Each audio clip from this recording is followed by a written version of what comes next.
Well, it's a funny thing about open space. It always seems to work.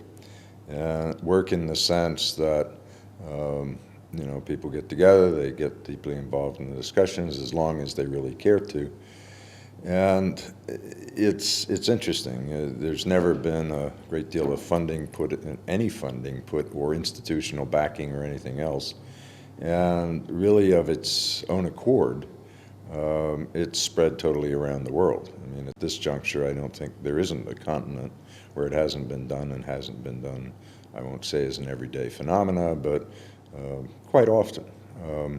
So that, acceptance level, as seen from the point of view of numbers of times that people use it, the number of different sorts of people that use it, et cetera, I guess you'd have to say is pretty high.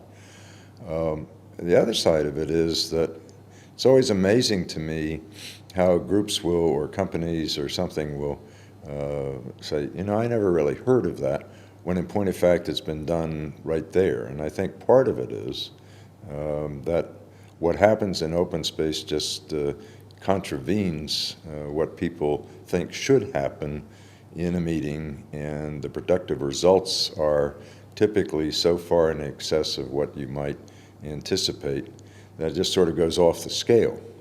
And so the only way to deal with that is to sort of pretend that it didn't happen. Well, I think everybody has sort of different approaches to this. I think what I found and what a lot of people find is there's no point in forcing anybody to do it. So even if you had the power to do that, it's not worthwhile.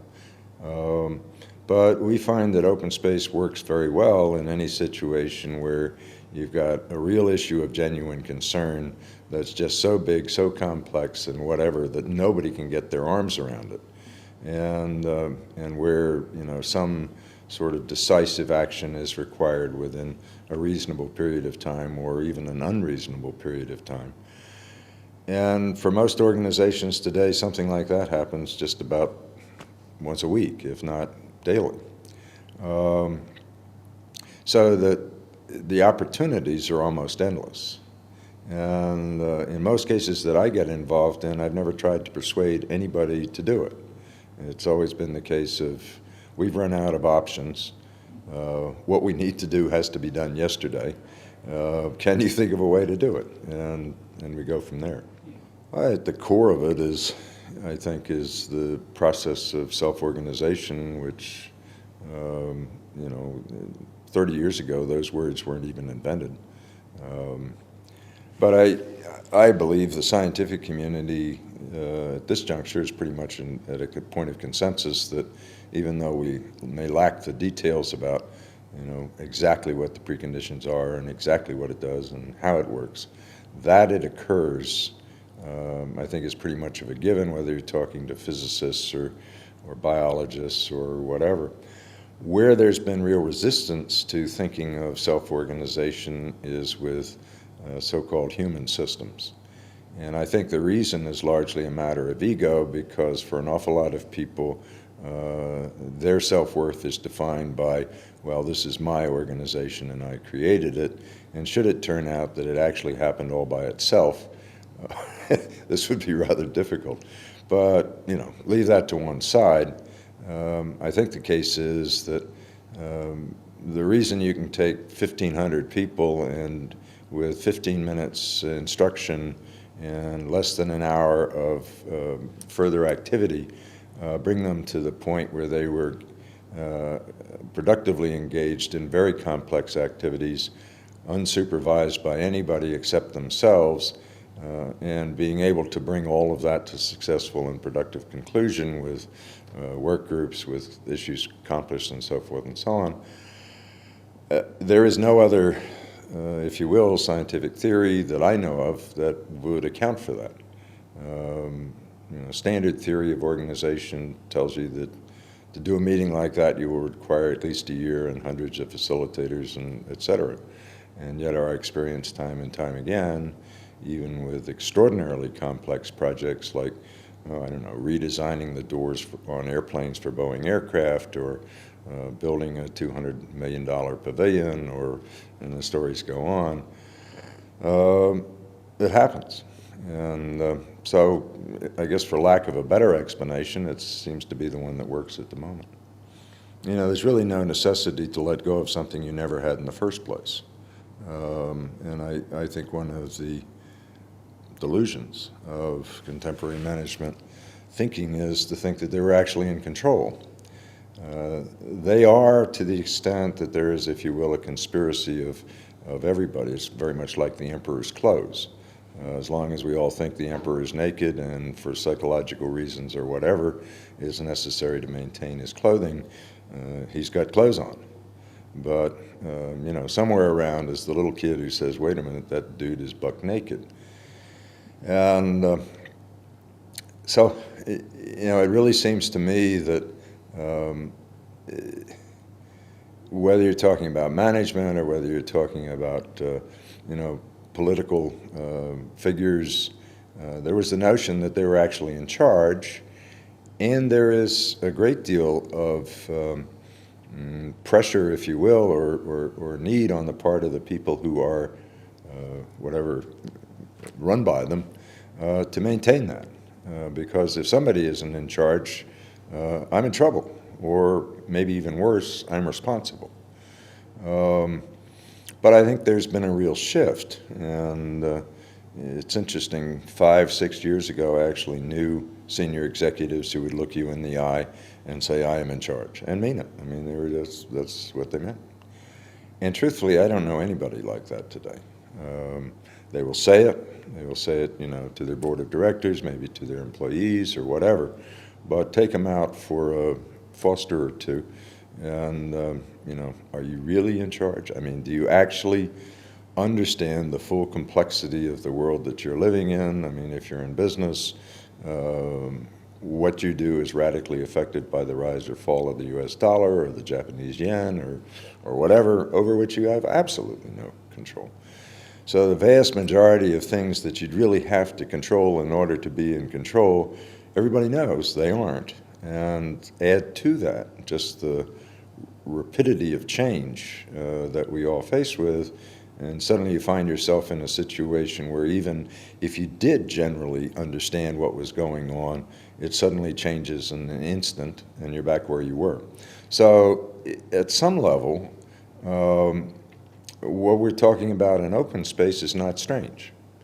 At some level, it's kind of like just relax. There's no problem with giving up control because you didn't have it in the first place. And that would be maybe a little scary, except in the open space experience, you can see that it works out. It doesn't mean you have no role as a leader. There is a role to set direction. There is a role to set parameters. We're in the steel business. We're not in the, soap business or whatever it is. But at the end of the day, you are not bright enough. You'll never be bright enough to think of all the details that have to be done. And your role as manager or MD or CEO is going to be that of actually enabling the people you work with or who work for you to fully do what they're fully capable of. And other than that, you'll never get to where you want to get to. Yeah, so by releasing some of the sort of tenuous control that's supposed to exist, you actually bring out the strengths that are already there in the organisation. And there's some premises in there, and the first time that people do it, it may be a little nervous-making, but the premises are, number one, the people who probably can do the best job of thinking of better ways to do the job are the people who are currently doing it. I really think that what we collectively have learned about open space can have a major impact on the search for and the achievement of peace in our world. But as a natural experiment on sort of the full potential of human beings to achieve incredible things intentionally, I think it's quite exciting. And I think we've learned a lot from it. And I think that knowledge can and should be put to work for, sort of the broader, not salvation of mankind, but maybe just that.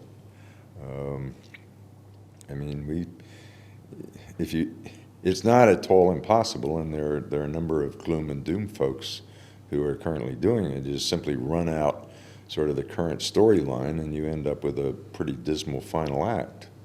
And, maybe that's what we're going to do. But I don't believe that we're going to do it because we don't have alternatives. I don't believe we're going to do it because we don't have the resources. If that's what we do, it's because we chose to do just that. And I, for one, think we have other choices, and I'd like to give people the opportunity of making that choice. The idea of the fear of loss of control is certainly something that is a very common response to people who are considering sponsoring this. And frankly, it's kind of the litmus test of whether this is the right thing to do or not, because if the fear of that loss, or the idea that others might choose a different direction, if that's not okay, then this isn't appropriate. But for those who recognize or are willing to take the leap of faith that actually by giving away power, or that illusion of giving away power, will actually increase the amount of power, not just of them, but for everyone. It's actually a highly structured process. It's just that it's a minimalist structure. But the idea of putting people in a circle radically alters the way they communicate with each other. Circles are the fundamental geometry of communication. And you don't have a square of friends, you have a circle of friends. And it's interesting because that's something that is a phrase that exists in multiple languages. But it is a form of intervention that is highly effective in changing the nature of the communication. And the principles and the law and the idea of the marketplace, the ritual of coming together and going apart, which is really the community breathing together. Those are all elements of structure. And so it's appropriate structure for inviting spirit or chaos, which are really different words for the same phenomena, into the mix. There's a sort of an expected way in which a manager is supposed to be. A manager is supposed to come riding over the hill on his white horse for some heroic interventions, and I'm familiar with that model myself. I've been known to have practiced it frequently and appropriately. But the other model, I guess, is to say, well, beware of leaders, beware of charismatic leaders, and I think the people, be it in a general population or in a company, have a lot of wisdom, a lot of knowledge, a lot of common sense, and they just need to be allowed to use that, to bring that forward. It can be threatening to some managers, some leaders who are into control. It can be quite threatening. It can even be threatening to some staff who expect to be controlled, who want a little more predictable order and less unpredictability.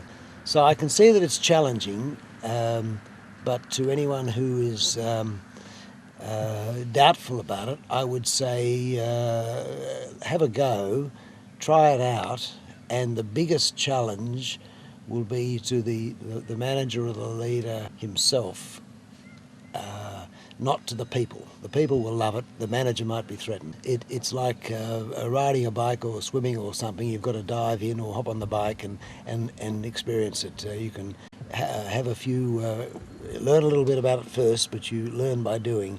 So yes, it is hard to describe, but in the hands of an experienced and trained practitioner, it's easy. And in the end, you've got to let go and trust the process, because the process works.